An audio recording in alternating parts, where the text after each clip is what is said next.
انما المؤمنون اخوة.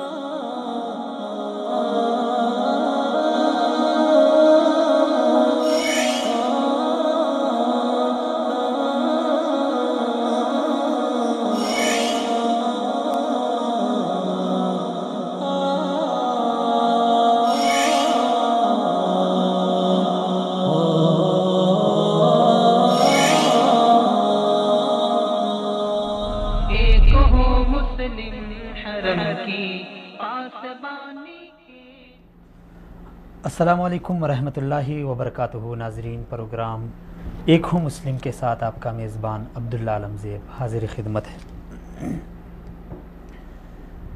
میں کس کے نام لکھوں جو علم گزر رہے ہیں، میں کس کے نام لکھوں جو علم گزر رہے ہیں. میرے شہر جل رہے ہیں، میرے لوگ مر رہے ہیں. ناظرین کرام، بہت ہی دکھ اور درد کے ساتھ مجھے کہنا پڑ رہا ہے کہ جب بھی اس سے قبل بھی میں آپ ناظرین کے ساتھ مخاطب ہوا تو ایک دکھ درد بری داستان کے ساتھ، اور ہر بار کوشش یہ ہوتی ہے کہ کوئی اچھی سی خبر لے کے اپنے ناظرین کے سامنے حاضر ہو جائیں. کوئی پاکستان میں خوشی کی خبر، کوئی مثبت پہلو، لیکن خدا جانے ہمارے نصیب میں کیا لکھا ہے کہ ہمارے شہر بھی جل رہے ہیں اور ہمارے لوگ بھی مر رہے ہیں.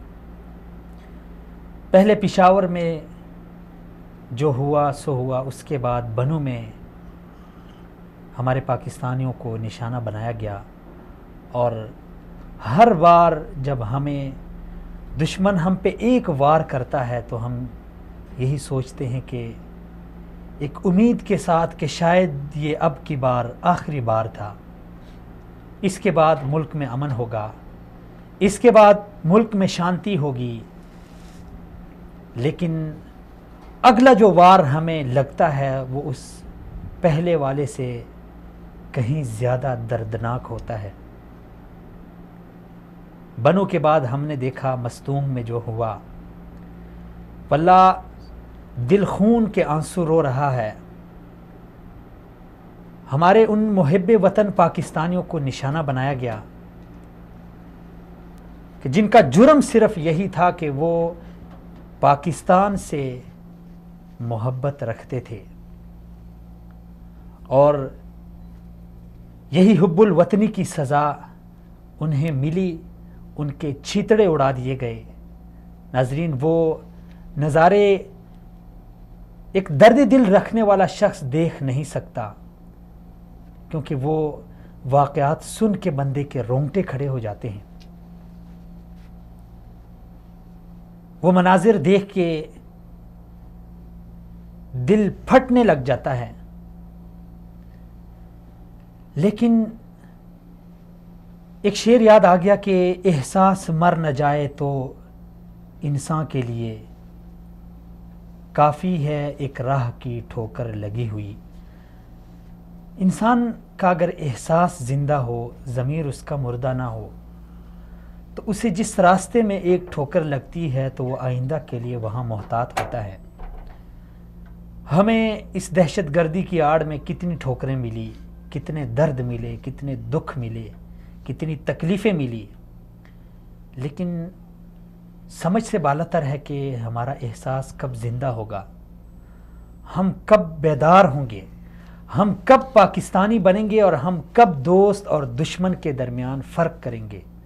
آج تک ہم اپنے دوست اور دشمن کے درمیان تمیز نہیں کر سکے کہ کون ہمارا دوست ہے، کون ہمارا کھلا دوست ہے، کون چھپا ہوا دوست ہے، کون ہمارا کھلا دشمن ہے، کون ہمارا چھپا ہوا دشمن ہے. آج تک بحیثیت قوم اور بحیثیت ایک ملک اور بحیثیت ایک ایٹمی پاکستان ہم نے یہ چیز واضح نہیں کی. شاید تب ہی ہمیں بار بار یہ ٹھوکریں مل رہی ہے. ملک دشمنوں نے ہم پہ کئی وار کیے، لیکن اگر ہم ان دہشت گردی کی اس تاریخ کو پڑھیں اور پاکستان میں جو واقعات رونما ہوئے تو اس میں پورے پاکستان کو عموماً نشانہ بنایا گیا، لیکن اس میں کچھ خاص صوبے اور کچھ خاص علاقے وہ بطور خاص ان کو نشانہ بنایا گیا۔ اس کی کیا وجہ ہے آج ہم یہی جانیں گے، اور آج کے پروگرام میں ہم بات کریں گے کہ بلوچستان کو بار بار نشانہ بنایا جا رہا ہے۔ دشمنان پاکستان کے اغراض و مقاصد کیا ہیں، اور سب سے بڑھ کر یہ بات کہ دشمنان پاکستان ہیں کون، اور بار بار ڈسنے کے باوجود ہم آئندہ کے لیے کیا لائحہ عمل اپنا رہے ہیں، بنا رہے ہیں۔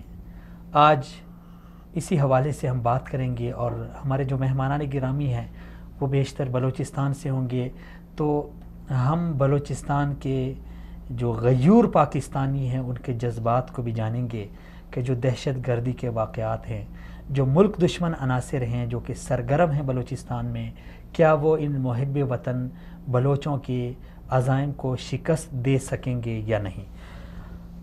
حسب سابق آج کے پروگرام کے مہمان بھی میرے جناب فردوس جمال صاحب میرے ساتھ اسٹوڈیو میں تشریف فرما ہے۔ جناب بہت شکریہ۔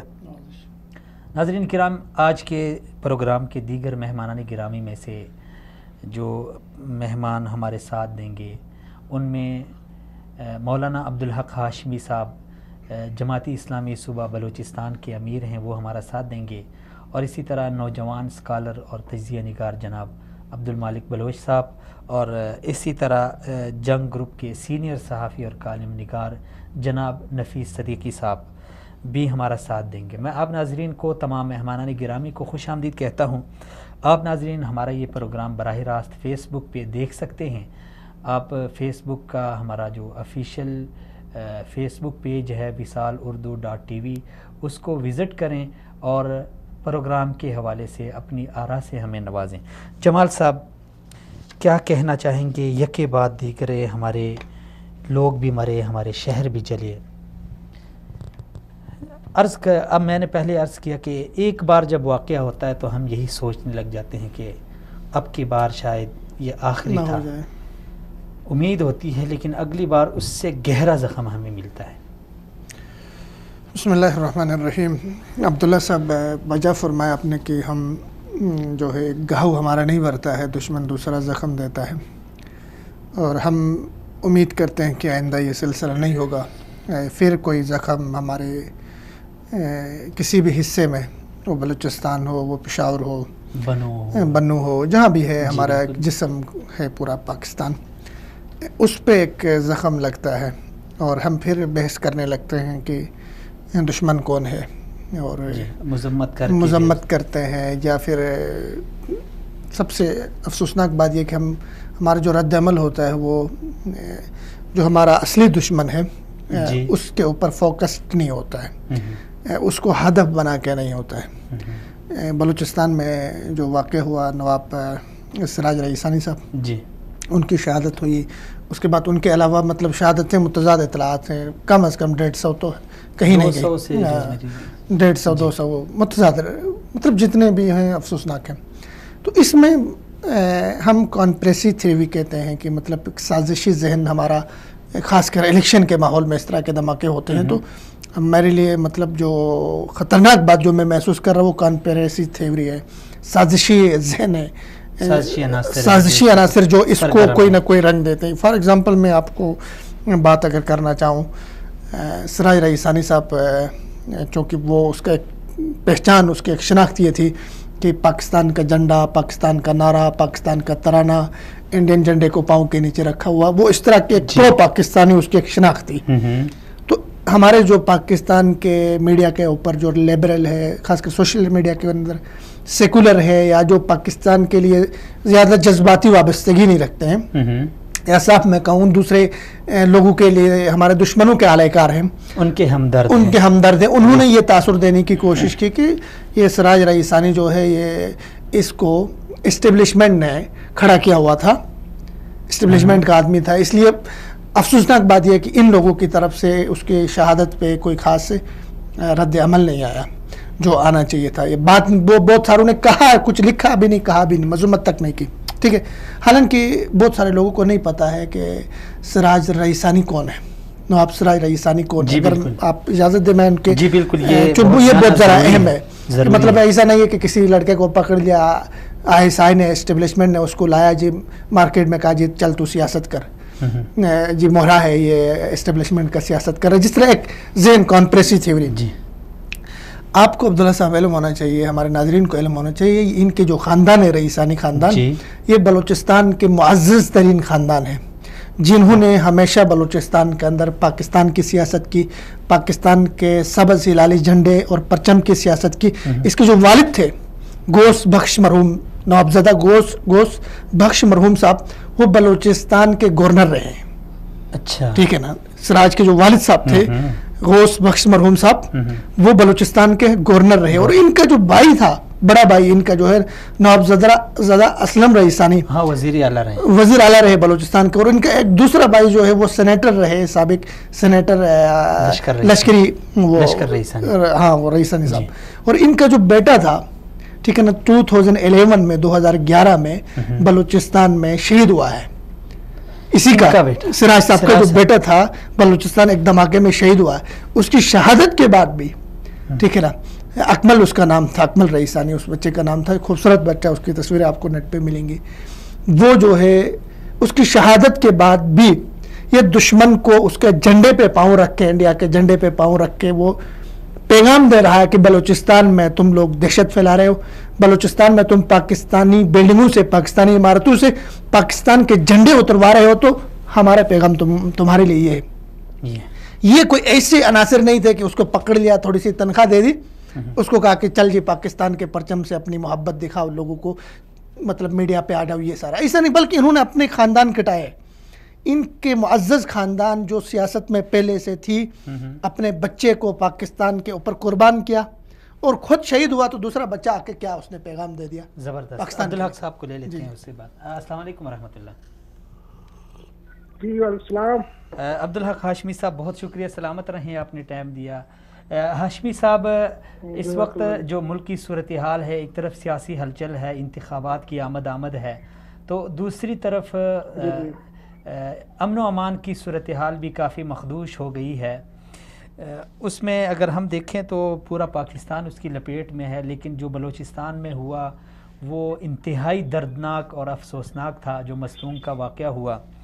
عبدالحق صاحب کیا سمجھتے ہیں مستونگ کا جو واقعہ ہوا, اس کے بعد بلوچستان کے جو لوگ ہیں, جو محب وطن ہیں, ان کے عزائم کیا اس سے ڈگمگا گئے ہیں یا اپنی جگہ پہ مضبوط ہیں ابھی بھی؟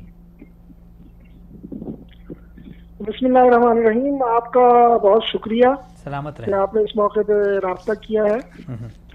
بلوچستان کا جو یہ واقعہ ہے, حقیقت یہ ہے کہ یہ تو پاکستان کی تاریخ میں ایک بہت ہی المناک واقعہ ہے. اس سے پہلے اتنا بڑا اسکیل لوگوں کے مرنے کا شاید ہی پاکستان کے اندر کوئی اس طرح کی دہشت گردی کا واقعہ اس سے پہلے ہوا ہو.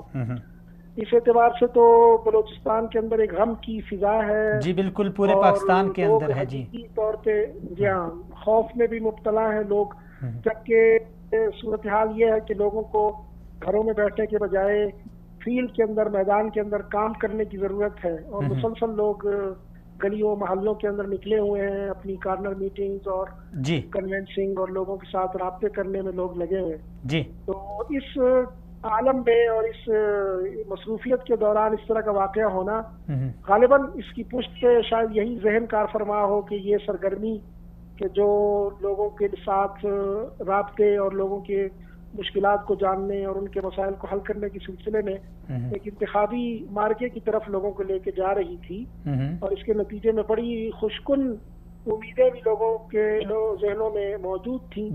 ان سب چیزوں سے لوگوں کو کاٹ کے ان کو گھروں تک محدود کرنے کی ایک سازش تھی. شاید اس کی پشت پہ یہی خیال کا فرما ہوگا. لیکن میرا یہ خیال ہے کہ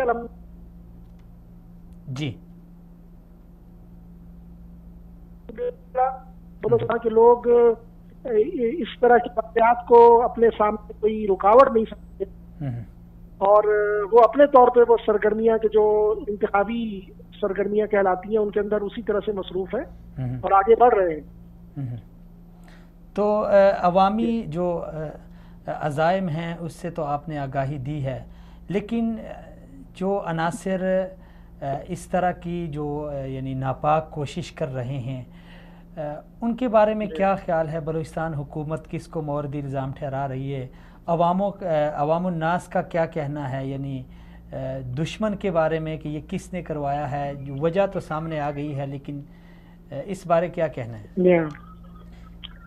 ایک تو میڈیائی باتیں ہیں جس طرح میڈیا بہت واضح طور پہ جی یعنی لوگ محسوس کرتے ہیں اور اس کا اظہار بھی کرتے ہیں، وہ تو حکومت کا فیلئر ہے، انتظامیہ کا فیلئر ہے، اس لیے کہ وہ ہمیشہ یہ بات کہتے رہے ہیں کہ بلوچستان کے اندر بیرونی عناصر کی بات بھی وہ کرتے ہیں، لیکن ظاہر ہے کہ جو انٹیلیجنس ادارے ہیں، جو نگرانی کرنے کے ادارے ہیں اور سیکورٹی کو دیکھنے اور سیکورٹی کو فراہم کرنے کے ادارے ہیں، وہ سب عوامی ادارے نہیں ہیں، یہ سب کے سب ظاہر سرکاری ادارے ہیں، اور یہی لوگ یہ خوشخبری بھی سناتے ہیں کہ ہم نے قابو پا لیا ہے اور ہم ان کے مراکز تک پہنچ گئے ہیں اور ہم نے ان جڑوں کو تلاش کر لیا ہے کہ جس کے نتیجے میں یہ دہشت گردی پھیل رہی ہے، لیکن اس کے باوجود اس طرح کے واقعات کا ہو جانا اور بڑی کامیابی کے ساتھ ان کا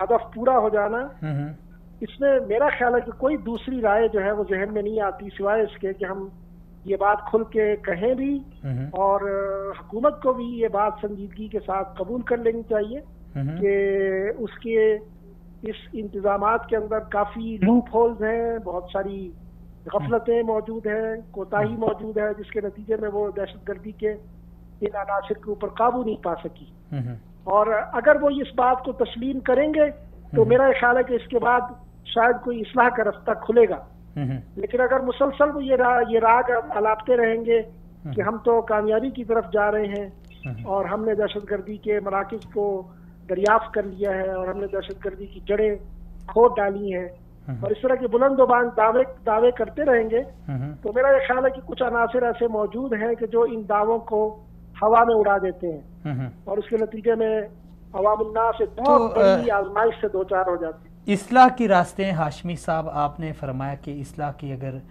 وہ کوشش کریں تو اصلاح کے راستے موجود ہیں، آپ کی نظر میں اصلاح کے راستے کیا ہو سکتے ہیں کہ اس سے ہمارے اس اہم ترین خطے میں امن و امان کی صورتحال برقرار رہے؟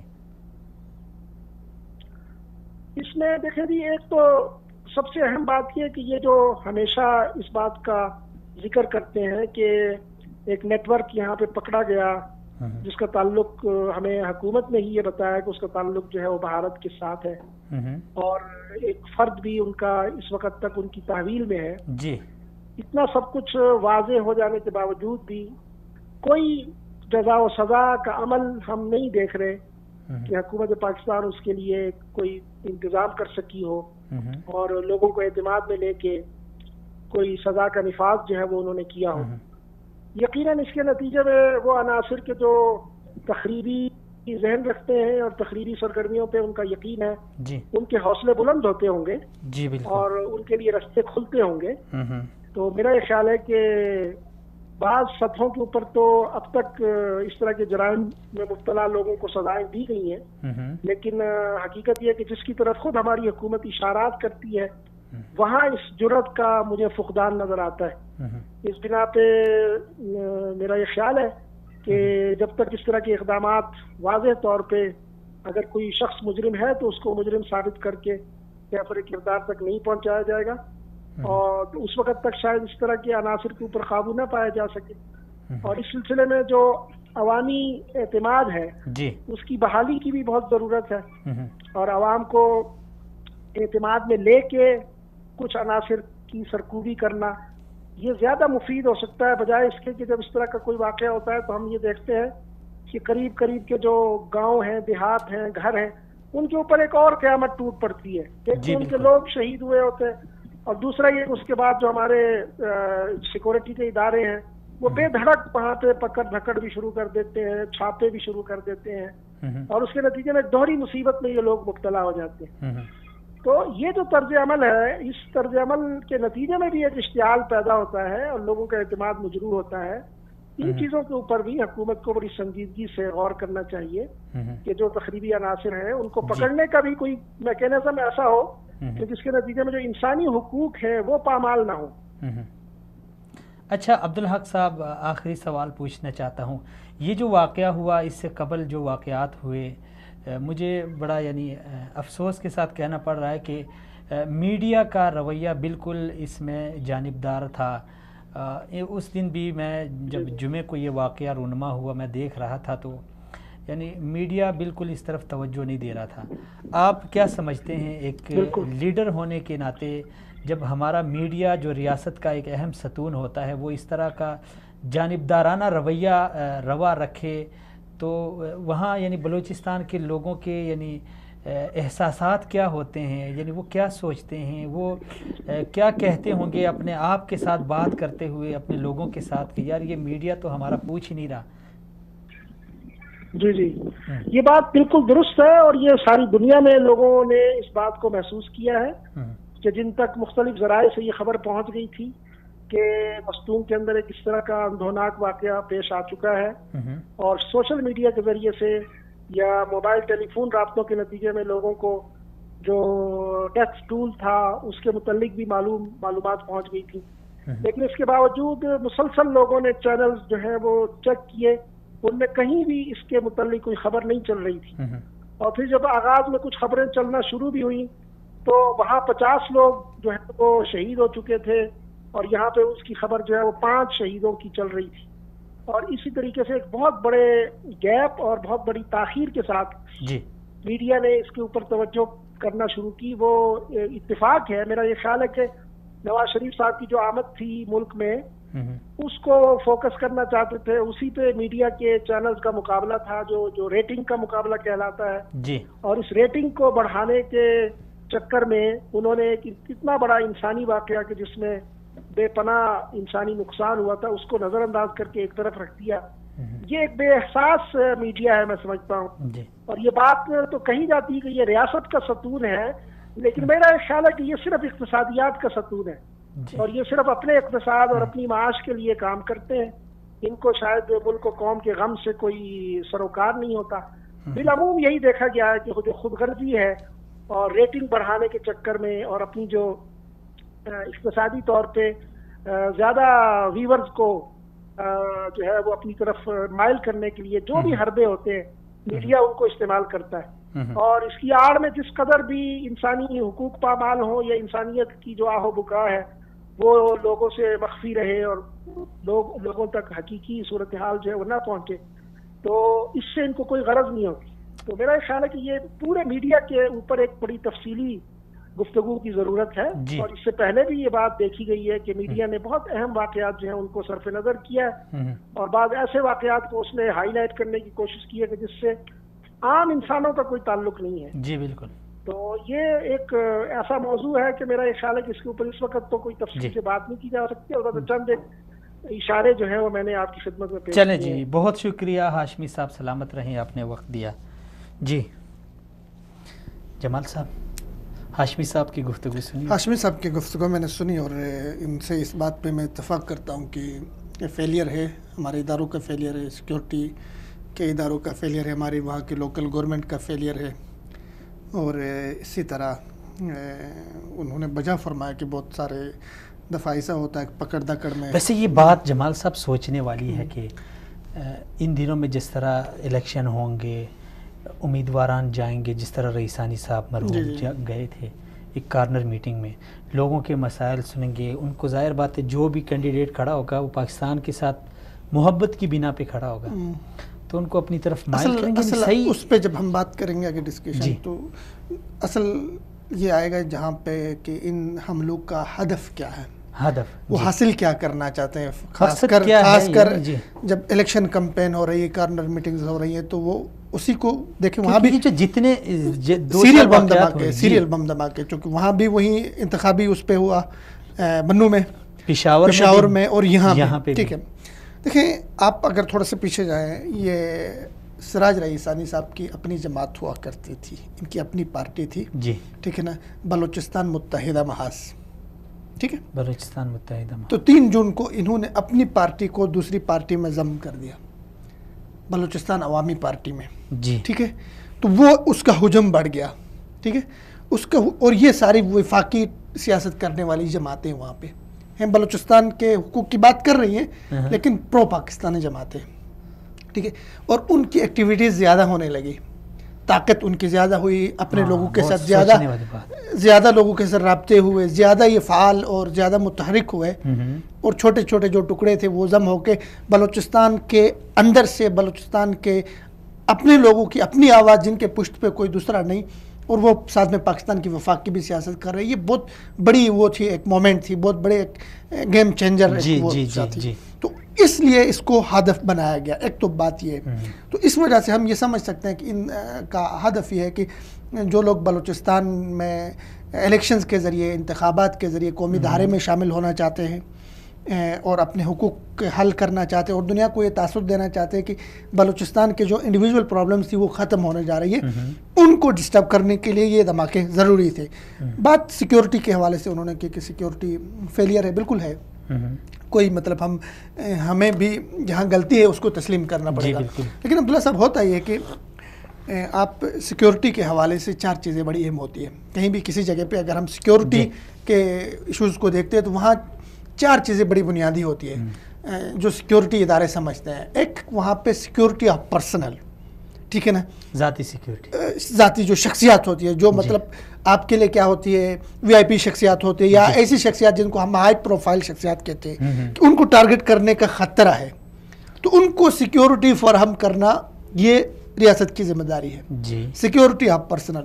دوسرا سیکیورٹی آف ایریاز جس کو ہم کہتے ہیں، علاقائی سیکیورٹی، مطلب خاص علاقے ہیں، یہ علاقہ حساس ہے اور اس علاقے میں دشمن نقب لگا سکتا ہے، لو فولز یہاں پر ہیں، دشمن آ سکتا ہے، یہ سیکیورٹی آف ایریاز ہے۔ ان ایریاز کی سیکیورٹی، اس کی پھر کئی طرح کی سیکیورٹی آپ کر سکتے ہیں، یہ ایک سیکیورٹی ہوتی ہے۔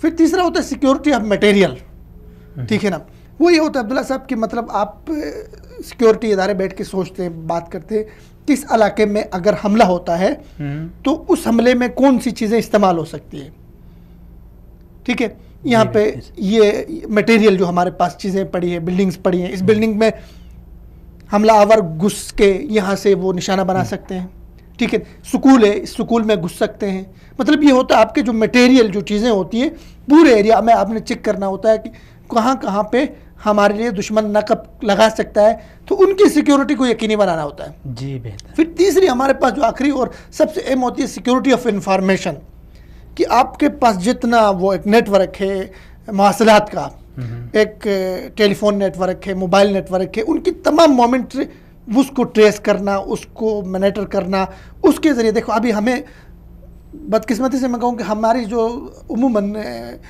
جو ہماری کامیابی ہوتی ہے وہ سیکیورٹی آف انفارمیشن میں ہماری کامیابی ہوتی ہے۔ آپ سن رہے ہیں کہ جی اتنے خودکش حملے داخل ہو گئے فلانا شہر میں، خودکش فلانا جی علاقے میں پہنچ گئے، یہ کہاں سے پتہ چلتا ہے ہمیں؟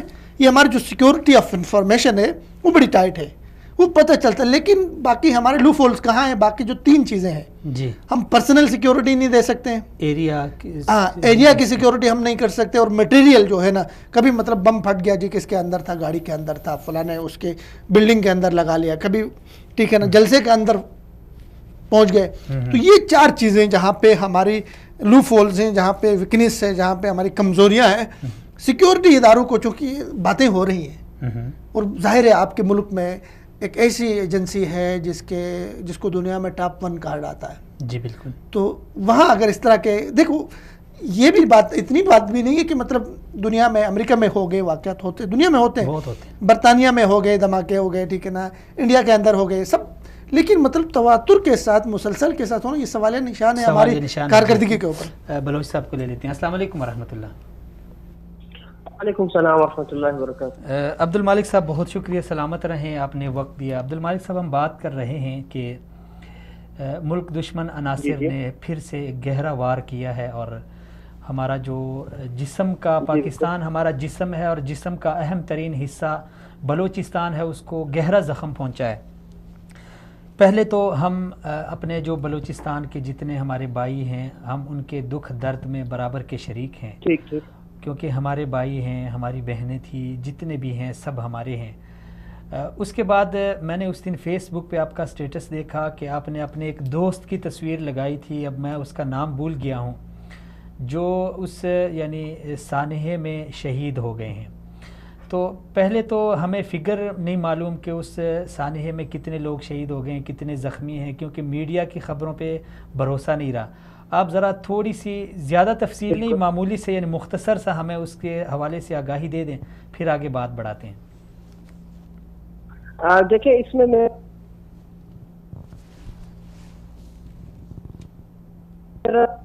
بہت قریبی دوست نجیب رسول کے ذرائع سے جو مجھے معلوم ہوا ہے، صحیح فکر کہتے ہیں 200 سے زیادہ وہاں پر اموات ہو چکی ہے، اور 200 سے زیادہ ہیں جو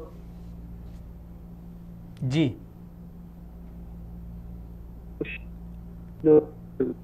دھماکے میں کہ اس سے مطلب راستہ ٹفتان کو جاتا ہے، ایران سے یہ راستے کی کڑی ملتی ہے، اور مسوم جو ہے اسی راستے میں. پہلا واقعہ نہیں ہے، اس سے پہلے بھی مولانا عبدالغفور حیدری صاحب پہ بھی اسی علاقے میں حملہ ہوا تھا.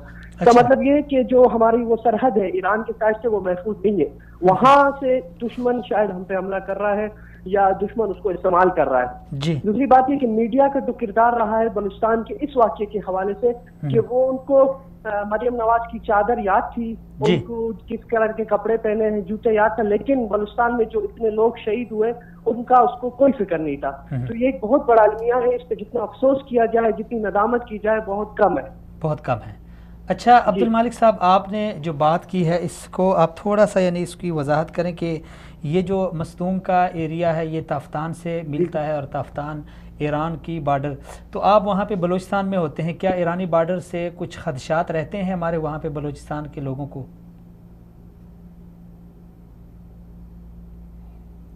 جی بلوچ صاحب.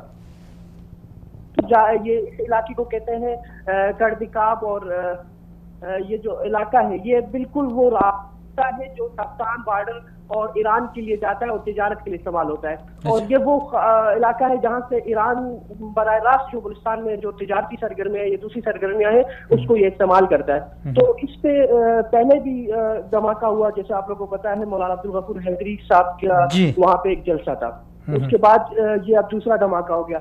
وہاں سے ہی ہوش کے ناخن لینے چاہیے تھے، وہاں سے ہی دیکھنا چاہیے تھا کہ یہ علاقہ ہے یہاں پہلے بھی دھماکہ ہوا ہے، اس کے بعد اب پھر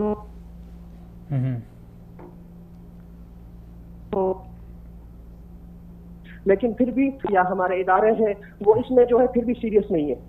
اچھا عبد المالک صاحب، بلوچستان کے جو عوام ہیں اور خاص کر جو نوجوان نسل ہیں ان کی حب الوطنی پہ ہمیں کوئی شک نہیں ہے، نہایت ہی محب وطن پاکستانی ہیں، ان کے جذبات کو ہم سلام پیش کرتے ہیں. لیکن اس واقعے کے بعد آپ کیا سمجھتے ہیں، ان کے جذبات اپنی جگہ برقرار ہیں یا تھوڑے سے ڈگمگا گئے ہیں؟ نہیں، بلوچستان کے عوام نے ہمیشہ قربانی دی ہے، وہ جی بالکل چھوٹی موٹی قربانی سے گھبرانے والے نہیں ہیں. اس واقعے کے بعد ان کے جو حب الوطنی کا جذبہ ہے وہ اور بڑا ہے، بہترین. پاکستان کے ساتھ جو محبت ہے، کہتے ہیں نا جو شہید کی جو موت ہے وہ قوم کی حیات ہے. جی بالکل. بلوچستان نے اس قوم کے لیے جو ہے یہ حیات بخشی قربانیاں دے کے ہمیشہ، اس سے پہلے بھی قربانیاں دی، ابھی بھی آئندہ بھی وطن کو اگر لہو کی ضرورت پڑے گی، جان کی ضرورت پڑے گی تو بلوچستان کا ہر نوجوان حاضر ہوگا. بہترین. کوئی سوال کرنا چاہیے؟ اچھا، تو یہ جو واقعات ہو رہے ہیں بلوچستان کو زیادہ تر ٹارگٹ کیا جاتا ہے، اس میں ہم دیکھتے ہیں دہشت گردی کے اکثر واقعات میں بلوچستان نشانہ بنتا ہے. تو اس میں آپ کیا سمجھتے ہیں؟ سی پیک کے خلاف ہمارا ایک محاذ کھڑا ہے، وہی لوگ تو یہاں پہ یہ بدامنی نہیں پھیلا رہے کہ سی پیک کا جو منصوبہ ہے اس کو متاثر کیا جا سکے. کیا یعنی یہ جو واقعہ ہوا اس کو ہم اس کے ساتھ جوڑ سکتے ہیں کسی یعنی واسطے سے؟ اس واقعے کو ذرا ہم سی پیک کے تناظر سے ہٹ کر دیکھیں، کیونکہ جو نواب زادہ سراج رحسانی صاحب تھے وہ انتہائی پرو پاکستانی سرگرمیاں اور ان کی تنظیم تھی بلوچستان متحدہ محاذ، وہ بھی انہوں نے اس لیے بنائی تھی کہ پاکستان اور بلوچستان کے عوام کو مطلب ایک جگہ اکٹھا کیا جائے. تو نواب زادہ صاحب نے لوگوں کو اکٹھا کیا، اس کے بعد ایک نئی تنظیم بنی، اس میں جو ہے اس کو اپنی پارٹی کو ضم کیا. ان کا مقصد صرف پاکستانیت کا فروغ اور پاکستانیت کو بیان کرنا اور نوجوانوں کو، خاص کر نوجوانوں کو انہوں نے ٹارگٹ کیا اور نوجوانوں کو حب الوطنی میں ڈالنا شروع کیا تھا. جی چلیں جی، بہت شکریہ، سلامت رہیں عبد المالک بلوچ صاحب. آپ کی آواز بھی کٹ رہی ہے، پھر انشاءاللہ اس حوالے سے تفصیلی آپ سے بات ہوگی کسی وقت. جمال صاحب، یہ جی ماشاءاللہ نوجوان ہیں اور بلوچی ہیں اور پاکستان کے حوالے سے اتنی اچھی سوچ رکھ رہے ہیں اور کہہ رہے ہیں قربانی سے نہیں گھبرا رہے ہیں. کہتے ہیں شہید کی جو موت ہے وہ قوم کی ہے. بالکل دیکھیں یہ ایسے لوگ جذبے بالکل ہیں، جذبے ان کے قابل قدر ہیں، ان کی قربانیاں لازوال ہیں، ان کے اس کو ہم سلام پیش کرتے ہیں. ایون کہ اس کی شہادت کے بعد نوابزادہ صاحب کی، سراج رئیس ثانی صاحب کی، ان کے بیٹے کی تقریر سوشل میڈیا میں وائرل ہو گئی. اس کے علاوہ کئی بلوچی ذمہ دار بھی، رہنما بھی لوگوں کے ایسی تصویریں سوشل میڈیا میں آئی جہاں بھارت کا جو ایجنڈا انہوں نے پاؤں میں روندا ہوا ہے. تو یہ کیا ہے؟ یہ پاکستان سے عشق ہے، یہ پاکستان سے محبت ہے، بالکل پاکستان سے ان کا جو ہے نا ایک وابستگی کا ثبوت ہے. یہ تو ہے ہی. لیکن پرسپشن یہ ہے عبداللہ صاحب کہ یہ جو دھماکے ہوتے ہیں اس کے پیچھے کون لوگ ہیں؟ یہ بہت اہم سوال ہے. اس حوالے سے تھوڑی سی بات کرنی اور پھر میڈیا کے حوالے سے. ہاں، ایک تو انہوں نے میڈیا کے حوالے دیکھیں پرسپشن دیکھیں عبداللہ صاحب. ایک تو انہوں نے ایران کی طرف اشارہ کیا، یہ وہاں کے مقامی ہیں. جی بالکل ٹھیک ہے نا. اس کے ذہن میں کسی نے سوال یا دل میں دماغ میں نہیں ڈالا ہے کہ جی یہ ایران کا آپ نے نام لینا. یہ وہاں کے مقامی ہے، یہ اس کی سیاست کو، وہاں کے لوگوں کی باتوں کو، وہاں کے لوگوں کے جو ہے اس کو سمجھتے ہیں. دیکھیں ایران بدقسمتی سے ہمیں ایریا بھی ایسا ہے کہ وہ کہتے ہیں بالکل ایران براہ راست ہمارے المیہ یہ عبداللہ صاحب، ہم اپنے دشمنوں کے نام لینے سے وہ دلہن کی طرح شرماتے ہیں. ٹھیک ہے نا بھائی، آپ دشمن ہیں، آپ کے لوگوں کو شہید کر رہا ہے، کیا پریشانی ہے کہ آپ ان کا نام نہیں لے رہے؟ آپ کی میڈیا کے زبان پہ تالے ہیں، اس کے نام نہیں لے رہے. آپ کے سب سے بڑا جاسوس انٹیلیجنس کی تاریخ کا، اس کے پاس پاسپورٹ نکلتا ہے وہاں ایران کا. ٹھیک ہے. اچھا، اس کے بعد آپ کے پاس مہدی موسوی ہے، آپ کے پاس بابا لاڈلا ہے، آپ کے پاس ٹھیک ہے نا عزیر بلوچ، سارے وہاں سے تربیت کر کے ادھر بھیج رہے ہیں ہمارے بلوچستان میں، ہمارے پاکستان میں. ایسے سارے لوگ پکڑے جاتے اور پھر ہم گونگے بنے ہوئے. یہ تو میں نے شروع میں آج تک ہم نے یہ واضح نہیں کیا. مجھے سمجھ نہیں آ رہی کہ یہ کیوں کہ ہمارا دشمن کون ہے اور دوست کون. تو یہی نا ہم واضح نہیں کرتے. دیکھیں اب ہمیں مطلب دو ٹوک بات کرنی ہوگی. قوم کی ہماری شہادتیں ہم لاشیں مزید نہیں اٹھا سکتے. ٹھیک ہے نا. چونکہ آپ کے پاس اگر کوئی کمزوری ہے تو کمزوریاں ان کے پاس بھی ہیں. جی ان کے پاس زیادہ کمزوریاں. پورے ایران میں اس وقت احتجاج ہو رہے ہیں، پورے ایران میں لوگ سڑکوں پہ نکلے ہوئے ہیں، ان کے پانی کے مسئلے، ان کے بحران ہیں. آپ بھی وہاں یہ سب کچھ کر سکتے ہیں. دیکھو کانٹے سے کانٹا نکالنا، لوہا لوہے کو کاٹتا. عبداللہ صاحب جی بالکل. آپ کو یہ سارا کچھ دنیا میں پراکسی وارز ہوتی ہیں، آپ کے اوپر اگر کوئی دیکھو پاکستان انڈیا میں چینل پہ کہہ رہا ہوں کھلے عام، انڈیا ہمارے ہاں شرارت کرتا ہے، ہم بھی کرتے رہے ان کے ہاں. جی بالکل کرتے ہیں. ہم نے سب کو پتہ ہے خالستان میں ہم نے کیا. ٹھیک ہے. مطلب جہاں ہمارا دشمن ہے ان کو پتہ ہے انیمی. ٹھیک ہے. وہ کر رہا ہے تو کر رہے ہیں، ہم بھی کر رہے ہیں. لیکن ایران جو ہے اتنے گھاؤ ہمیں دے رہا ہے 30 سال سے. ہمارا فرقہ واریت کا افریت اس نے پالا، اس کو جی بالکل فنڈز دیے. آج جو دہشت گردی کے پیچھے سارے ٹارگٹ کلنگ کے پیچھے کراچی کے اتنے سارے لوگ پکڑے گئے. ٹھیک ہے نا. ان کے سفارت خانے کے اندر دیکھو ہمارا دوست سعودی عربیہ تھا، ان کے جو ہے کونسلر کو قتل کیا وہاں کراچی میں، انہی لوگوں نے قتل کیا. تو مطلب اتنے ہمیں زخم پہنچا رہے ہیں اور ہم خاموش. تو یہ بہت بڑے ہمیں مطلب سوچنے کی بات ہے کہ ایسے کیوں ہے. اچھا عبد المالک صاحب نے کہا کہ یہاں پہلے عبد الغفور حیدری صاحب ہیں جو ڈپٹی چیئرمین تھے جمعیت علماء اسلام سے، ان کا تعلق ہے، مشہور شخصیت ہے. کہتے ہیں ان کے اوپر بھی یہیں یعنی تفتان میں اسی جگہ پہ حملے ہوئے اور یہاں پہ وہ آپریٹ کر کے آسا. دیکھو بلوچستان کا اگر آپ رقبہ دیکھیں تو باقی صوبوں سے بہت بڑا رقبہ ہے اس کا. جی رقبہ بھی بہت بڑا ہے اور ہر جگہ پہ سیکیورٹی کے لوگ بھی کھڑا کرنا مشکل ہے. تو ایسی جگہ پہ وہ نقب لگا کے جاتے ہیں اور تسلسل کے ساتھ یہ سب کچھ ہو رہا ہے. تو ہمیں عبداللہ سے مختصر ہے کہ ہمیں قوم کو بتانا ہوگا، قوم کو، میڈیا کو اپنی ذمہ داری میڈیا کی ادا کرنی ہوگی. ٹھیک ہے نا. تو بذات خود مجھے حکومت کو، خاص کر حکومت میں جو لوگ آتے ہیں ان کو بتانا ہوگا کہ بھائی ہمارے ساتھ شرارت کہاں سے ہو رہی ہے، ہمارے ساتھ ہماری جو لاشیں گر رہی ہیں اس کے پیچھے کون لوگ ہیں. ٹھیک ہے. پلان انڈیا کا بھلے ہو لیکن استعمال کون لوگ ہو رہے ہیں، زمین کس کی استعمال ہو رہی ہے. ٹھیک ہے. سرحد کون سی استعمال ہو رہی ہے، پاسپورٹ کس کے استعمال ہو رہے ہیں، پیسے کس کے استعمال ہو رہے ہیں، سہولت کار کون بن رہا ہے. ٹھیک ہے نا. ملکوں کے درمیان تعلقات کس کے، اس کے اوپر ہے، مفادات کے اوپر. ہمارا مفادات کو اگر نقصان پہنچ رہا ہے، بھائی ہم ایٹمی طاقت ہے، ہم بھی شاید یہ چیزیں ہمارے مفادات میں نہیں ہے، یہ جو لاشیں گر رہی ہے. ظاہر ہے دیکھیں ہم لوگ ہمیں وہ اپنا وہ طے کرنا پڑے گا. مفادات کا یعنی جو اصطلاح ہے اس کا پتہ نہیں ترجمہ یا اس کا معنی ہم کیا کرتے ہیں. دیکھیں وہی نا عبداللہ صاحب انہوں نے بتائی بڑی غم کی بات، دکھ کی بات. میں تو میرا سر شرم سے جھک رہا تھا کہ مطلب مریم کے چادر کی بات تم لوگ کر رہے تھے میڈیا پہ. بلوچستان کے اندر سے ہمارے بھائی کہہ رہا ہے یار پرس کی بات، اس کی پرس کی بات کر رہے ہیں، اس کے جوتوں کی بات کر رہے ہیں، کس کمپنی کے ہے، کس اس کے ہے، اس کی جو بالیاں ہیں بالیاں یہ سارا کہاں سے کچھ اس نے ڈسکس ہو رہا خریدی ہے. اس کو ابو ظہبی میں ہاں کہاں ایک سزا یافتہ مجرمہ، اس کو ڈسکس ہم کر رہے ہیں میڈیا کے اوپر، لیکن بلوچستان کے لوگوں کے لہو اس کو ڈسکس نہیں کر رہے. تو یہ ہمارے ایک مطلب المیہ بھی ہے، اس کو ہمارے مطلب بے حسی کہیں، بے ضمیری کہیں، بکھاؤ میڈیا کہیں، سب کچھ ہے. لیکن ہمیں یہ رویہ، یہ روش ترک کرنی ہوگی. ہمیں اگر ہم چاہتے ہیں کہ پاکستان میں امن و آشتی قائم ہو، پاکستان میں انصاف ہو، پاکستان میں دھماکے نہ ہو، دو کام ہمیں کرنے پڑیں گے. ایک ہمیں جو ہمارا دشمن ہے اس کو ایک دفعہ ٹارگٹ کر کے کہ یار یہ ہمارا دشمن ہے، ایکس وائی زیڈ جو بھی ہو، جی بالکل ٹھیک ہے نا، اس کو وارننگ دے دو، ریڈ لائن ہے، باؤنڈری ہے، یہ اس سے آگے کراس کرو گے کہ ہم تمہارے ملک میں گھس کے ماریں گے. ایک دفعہ وارننگ دے دے. دیکھیں افراد ان کے ہم ملک میں بھی رہتے ہیں، ٹھیک ہے نا. ایسا نہیں ہے کہ مطلب وہ کوئی دنیا کے کسی دوسرے کونے میں ہے. ہمارے ساتھ بارڈر اگر ان کی ہمارے ساتھ لگتی ہے، ہماری ان کے ساتھ بھی لگتی ہے. ہمارے ہاں بھی ہزاروں لوگ ہیں جو جانیں قربان کرنے کے لیے ویسے بیٹھے ہوئے. ہم بھی کر سکتے ہیں کام. ایک تو ان کو وارننگ دے دے جو دشمن ہیں کہ انف بہت ہو گیا. اور دوسرا ہمارے جو مظلوم طبقات ہیں، حقوق سے محروم طبقات ہیں بلوچستان میں جس جگہ پر ہے، ان کو انصاف فراہم کریں. دیکھیں اگر کتنے ان کے بندے وہاں شہید ہوتے ہیں، پاکستان کے جھنڈے میں لپٹے شہید ہوتے ہیں، ٹھیک ہے، اس کے باوجود آپ ان کو وہاں پہ حقوق نہیں دے رہے ہیں، ان کے ساتھ انصاف نہیں کر رہے ہیں، تو بھائی کب تک وہ آپ کے نام پہ لڑتے رہیں گے. ٹھیک ہے، ان کے زخموں پہ مرہم رکھیں، بہتر، ٹھیک ہے نا، ان کو سینے سے لگائیں، ان کو محبت دے دیں. پورا پاکستان کھڑا ہو جائے کہ ہم بلوچستان کے لوگوں کے ساتھ ہیں، ٹھیک ہے نا.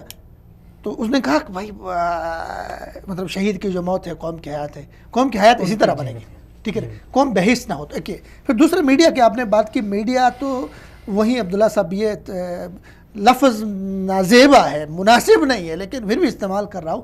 میڈیا طوائف ہے، جو پیسہ ڈالے گا، جتنا پیسہ ڈالے گا اس کے مطابق ناچے گی، اسی کے مطابق وہی سٹیپ دکھائے گی ڈانس کے، وہی سب کچھ کرے گی. اتنا بڑا سانحہ ہوا ہے ملک میں کہ آپ کے پاس کوئی ڈسکس کرنے والا نہیں ہے، ٹھیک ہے نا. الیکٹرونک میڈیا کے چلو بات ہی مطلب وہی ان میں انویسٹ کر رہے ہیں، دشمن کے انویسٹ ہے اس میں، ٹھیک ہے نا، کمپنیوں کے انویسٹ ہے، سیاسی پارٹیوں کے انویسٹمنٹ ہے. جی بالکل. لیکن عبداللہ صاحب دکھ کس بات کا ہے کہ ہمارا سوشل میڈیا جو ہر فرد کے پاس تھا، سیاسی اس میں وہ ٹوٹل سیاسی گہما گہمی، ایک دوسرے کے خلاف کیچڑ اچھالنا، ایک دوسرے کو اٹیک کرنا، مطلب اس پہ کوئی نہیں لکھ رہا ہے، اس پہ بات نہیں ہو رہی ہے. تو یہ بے حسی ہے، اس بے حسی سے ہمیں باہر نکلنا. جی بالکل. اس سے ہم اپنے ان بھائیوں کو سینے سے نہیں لگا سکتے، بلکہ ان کا جو احساسی محرومی ہے وہ دن بدن بڑھتا جائے گا. اور پھر ہمارا یہ شکوہ فضول میں ہے کہ وہ لوگ باغی ہو گئے یا انہوں نے ہتھیار اٹھا لیے. عبداللہ صاحب یہ ٹائم ہے، یہ ٹائم ہے. قوموں پہ جب مشکل وقت آتا ہے تو قومیں متحد ہوتی ہیں. جی بالکل، ٹھیک ہے نا. مشکل وقت قوموں کو کھڑا کرتا ہے، یکجا کرتا ہے، ٹھیک ہے نا. ایک پرسپشن بھلے سے پایا جاتا ہے کہ پاکستان میں جب بھی مشکل ہوتا ہے نواز شریف کے اوپر تو دھماکے ہوتے ہیں. ایک پرسپشن ہے، یہ لوگ اس پہ ڈسکس کر رہے ہیں. یہ میں اور آپ اس پہ فیصلہ نہیں کر سکتے. یہ سیکیورٹی ادارے دیکھیں گے کہ بھائی حقیقت کیا ہے، کہاں تک پہنچتے ہیں. لیکن پھر بھی میں کہتا ہوں اس پرسپشن کے باوجود سازشی تھیوری کو چھوڑ کے ہمیں متحد ہونا ہوا. ہمیں دشمن کو صاف لفظوں میں بحیثیت قوم، دیکھیں اس وقت صرف باجوہ کا یا وہ ایس پی آر والے کا کام نہیں کہ وہ ٹویٹ کرے ختم بات. اس وقت بحیثیت قوم ہمیں میسج دینا ہوگا دشمن کو کہ بس بہت ہو گیا، ٹھیک ہے. یہ بات. چلیں جمال صاحب بہت شکریہ. ناظرین آپ کا بھی بے حد شکریہ، اپنے دیگر مہمانان گرامی کا بھی بہت شکریہ. لیکن ایک تو ان لوگوں کے اہلیان بلوچستان کے جو جذبے ہیں، جو ان کا ولولہ ہے، جو ان کے عزائم ہیں، اور جو ان کا شوق شہادت ہے، اور وطن کی حرمت کے لیے اس مٹی پہ قربان ہونے کے لیے جو ان کا جذبہ ہے، انہیں ہم سلام پیش کرتے ہیں. اور ان تمام شہدائے کرام کو خراج تحسین پیش کرتے ہیں جو صرف اس پاکستان سے محبت کی خاطر انہوں نے اپنی جانیں نچھاور کر دی، اس گلستان کی آبیاری کے لیے انہوں نے اپنا خون پیش کر دیا. اور بحیثیت قوم ہمیں ابھی اپنا جو احساس ہے وہ تھوڑا سا جگانا ہوگا، اپنے ضمیر کو جھنجھوڑنا ہوگا کہ بحیثیت قوم ہم کس طرف جا رہے ہیں. یعنی اگر ہم میڈیا کو دیکھیں، اگر ہم اپنے سیاسی اختلافات کو دیکھیں، قومی کو دیکھیں، صوبائی کو دیکھیں، تو بس اوقات ایک کوفت سی ہوتی ہے، ایک الجھن سی ہوتی ہے کہ یار ہم کب پاکستانی بنیں گے، ہم کب مسلمان بنیں گے. تو یہ چیزیں بالکل سیاست سے بالاتر یہ انسانیت کی بات ہوتی ہے. ہم انسانی لاشوں پہ بھی سیاست کر رہے ہوتے ہیں. یعنی ہمارے جو احساس ہے، جو ہمارا ضمیر ہے، وہ اتنا مر چکا ہے کہ ایک طرف لاشیں تڑپ رہی ہوں گی اور دوسری طرف ہم ان لاشوں پہ کھڑے ہو کے ایک دوسرے کے اوپر سیاسی وار کریں گے. یہ چیزیں بالکل انسانیت کے خلاف ہیں. اور دوسری بات یہ ہے کہ میڈیا کے حوالے سے ناظرین، ایسے حساس جو علاقے ہوتے ہیں، خاص کر جن کے ساتھ ہمارے جو پڑوسی ممالک ہیں ان کی بارڈر اور سرحد لگی ہوتی ہے، یہ بہت حساس ہوتے ہیں. اگر ہم ان لوگوں پہ توجہ نہ دیں، ان علاقوں پہ توجہ نہ دیں، تو یقیناً یہ دشمن کے لیے ایک آسان نوالا بن سکتے ہیں. یہ ہمارے لیے سوچنے کی بات ہے. اور عبد المالک بلوچ صاحب نے اس بات کی طرف توجہ دلائی ہے کہ ظاہر بات ہے، جس طرح جمال صاحب نے فرمایا کہ وہ علاقائی ہیں، اس علاقے کے باشندہ ہیں، وہاں کے رہنے والے ہیں، تو ان کے ذہن میں ظاہر بات ہے جو تاثر ہوگا، جو زمینی حقائق کو دیکھ کے جو چیز ان کے ذہن میں آئے گی، وہی چیز انہوں نے ہمارے ساتھ شیئر کی. تو اس پہ توجہ کی ضرورت ہے. اور بس بہت ہو گیا ناظرین، آئے روز ہم لاشیں اٹھا کے تھک گئے. ہمارا یعنی پاکستان میں کوئی ایسا گھر نہیں ہے جس میں ہم نے قربانی نہ دی ہو. اور سمجھ نہیں آ رہی ہے، ایک تو چلیں کشمیری ہیں وہ آزادی کے لیے لڑ رہے ہیں، فلسطینی ہیں وہ لاشیں پیش کر رہے ہیں اپنے اوپر جو غاصبانہ قبضہ ہے اس کے خلاف. ہماری لاشیں کیوں گر رہی ہے؟ کس جرم کی سزا ہمیں دی جا رہی ہے؟ ایک سوالیہ نشان ہے. اس پہ ہمیں بحیثیت قوم ہمیں سب کو توجہ دینی ہوگی اور سب کو اپنا بھرپور کردار ادا کرنا ہوگا اور اس حوالے سے آواز اٹھانی ہوگی اور حکومت کو جھنجھوڑنا ہوگا، حکام کو جھنجھوڑنا ہوگا کہ اب خدا را بس کریں، اب ہمارے دشمن اور دوست کے درمیان تمیز کریں، فرق کریں اور ہمیں بتائیں کہ کون ہمارا دوست ہے، کون دشمن ہے. ناظرین اجازت دیجیے، اگلے پروگرام میں آپ ناظرین سے پھر ملاقات ہوگی. تب تک کے لیے اللہ حافظ.